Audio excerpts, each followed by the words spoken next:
good afternoon and welcome to Rubbin Minds. I am Oscar Onyinson. Great to have you today as a Sunday, 8th day in the month of April. And of course, the festivities are more or less drawing to an end post-Easter celebrations, but everybody seems to be getting back on track. A lot to talk about today. We're going to talk about the $1 billion that has been issued and granted by Mr. President to tackle insecurity. The question is, why so much? Why now?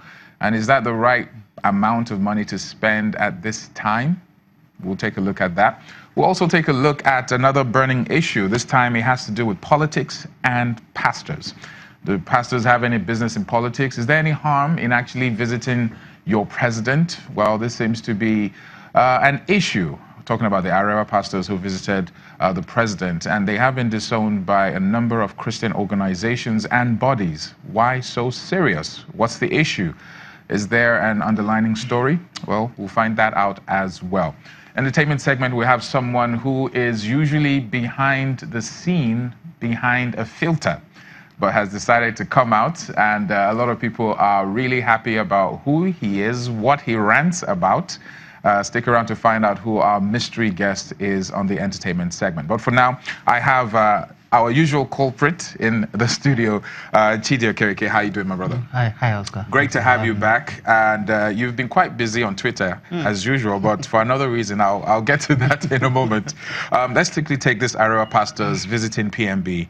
The Christian Association of Nigeria in the 19 northern states and Abuja, as well as members of the National Christian Elders Forum, over the weekend disowned some pastors who made a solidarity visit to the president. That's President Muhammadu Buhari. What's wrong with that? So I respect, as a human being, I respect everybody's right to association. From experience, I also understand that no matter how bad somebody is, that person is going to have supporters. So it's really, really, really fine if the president has supporters who are Christians, who are Christian pastors, who support him so much that they, openly associate with him and go to visit him. My issue is this: if you're going to visit the president of the country, you cannot, in good conscience, say Nigeria is perfect, the president is doing well. I think if as a pastor you're going to visit the president, you should be able to speak truth to power. If you cannot speak truth to him, if you cannot tell him, this is what is happening on ground, this is what people think, this is actually the real situation of the country, then I think you masquerading as a pastor and going to see the president is basically for personal gain and all that. So those who disagree, they have their reasons to disagree. But I, as a person, believe you can associate with the president, you can associate with anybody as far as you can tell them the truth. But the president is a president for all. What if in the process of telling the truth, you actually have an audience with the president in the first place? But I'm wondering why this is generating so much issues, especially with the issue of disowning. This is a team that was led by Bishop John Abel Richards, talking about or claiming to represent the Arewa Pastors Non-Denominational Initiative for Peace in Nigeria. Yeah. So if there is a Christian body, there's a whole body that says that is supposed to be the umbrella body of all Christians, and then some people just carve out something for themselves and go see the president. Under what ages are they seeing the presidents? Under what body are they seeing the president? So if they have their own body, that's fine. It is okay for the Christian Association of Nigeria to say, no, we're not endorsing this visit, they're on their own.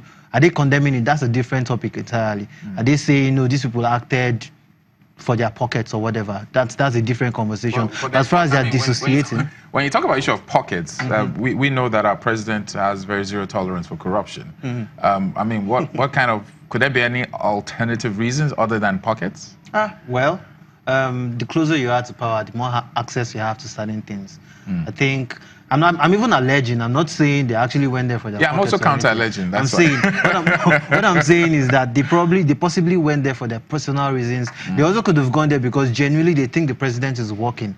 I'm saying whatever reasons they have, if they cannot, in their good conscience, tell truth to power, then they are misleading their folks.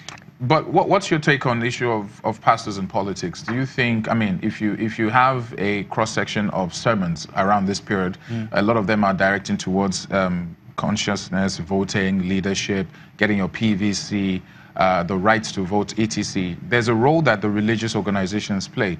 But when you have pastors who dabble into politics. Do you think that's a plus or a minus? I think it's a plus, to be honest. As far as the pastor is genuine, as far as the religious, whatever religious denomination you are, as far as you're genuine and then your interests are to serve the people, I think everybody who has good intentions should be involved in politics. If good men sit down and fold their hands, bad men will continue ruling us.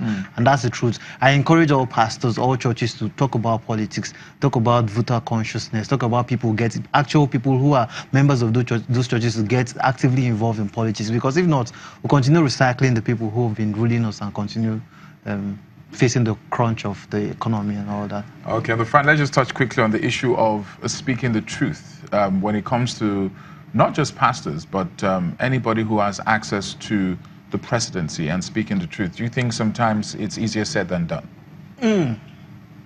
Tricky question. Yeah, it is easier. It is.